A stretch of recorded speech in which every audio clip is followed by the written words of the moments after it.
We can't even imagine कि जैसा weather यहाँ है उसका एकदम ही अपोजिट वेदर हमें मिला था वैष्णो देवी में। तो हेलो दोस्तों, welcome back to my YouTube channel. और आज मैं अपना आधा व्लॉग लेके आई हूँ वैष्णो देवी का, क्योंकि मैंने कहा था ना इस व्लॉग में मैं आपको माता रानी के दर्शन नहीं कराऊंगी, क्योंकि आप ये वाला व्लॉग नहीं देखते, इसीलिए मैं इस व्लॉग में आपको माता रानी के दर्शन कराने लाई हूँ। तो हम वैसे ही जैसे खाते पीते उस व्लॉग में चल रहे थे, इस व्लॉग में भी हमने खाते पीते ही अपनी यात्रा को आगे कंटिन्यू किया और हम चलते जा रहे थे और अब वो समय आ गया है जब आप माता रानी के दर्शन करने वाले हैं। चला, ये हुए आपका माता रानी के दर्शन दिन में। और आइए अब मैं आपको रात में माता रानी के दर्शन कराऊँ।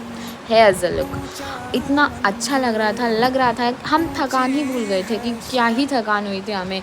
लेकिन बस यहाँ आने के बाद एक ही चीज़ का मुझे दुख था कि मैंने सर्दी के कपड़े क्यों नहीं रखे।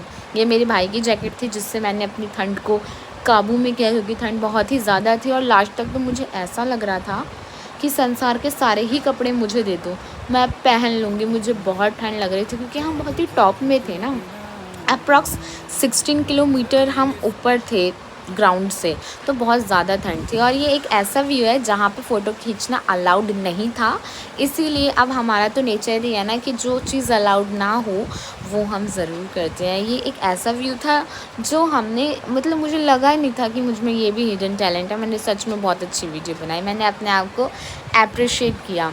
जब हम चढ़ाई करते हैं तब अर्धकुमारी पर पहुंचने के बाद हमें ऐसा लगता है कि हमने मैक्सिमम चढ़ाई कवर कर ली है, और जब हम उतर रहे होते हैं तो भी हमें अर्धकुमारी से तक पहुंचते ही ऐसा लगता है कि हम काफ़ी उतर चुके हैं, लेकिन ऐसा कभी नहीं होता, बहुत चढ़ाई बची होती है भाई। लेकिन खैर, वहाँ पे बहुत सारी नई नई चीज़ें भी हुई हैं हमारी, जैसे कि हम ट्रेन से गए थे बट इस बार हम आने वक्त हमने बस ली, तो हम बस में टाइम से बैठ गए थे। फिर रास्ते में हमने रामनगर के फेमस राम लड्डू खाए और ढाबे पे जब 3 बजे के आसपास बस